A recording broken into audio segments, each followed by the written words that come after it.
পৃথিবীতে নানান রকম মানুষ, নানান রকম লক্ষ্য নিয়েই সবার যাত্রা। কেউ হতে চায় ডাক্তার, কেউ বা ইঞ্জিনিয়ার। সেই স্বপ্ন পূরণেই অক্লান্ত পথের প্রতীক হয়েই আমাদের ছুটে চলা।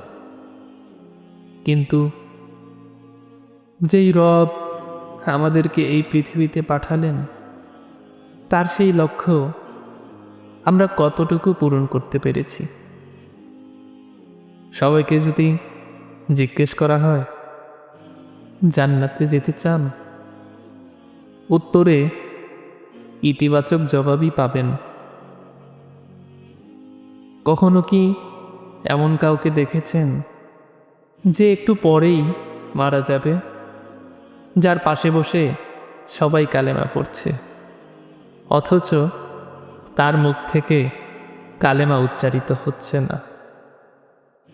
আফসোস, আমরা যেন এমন কপাল পোড়া না হই। গন্তব্য যদি সবার একই হয়, তবে ঈমানের যত্ন কেন আমরা নেই না?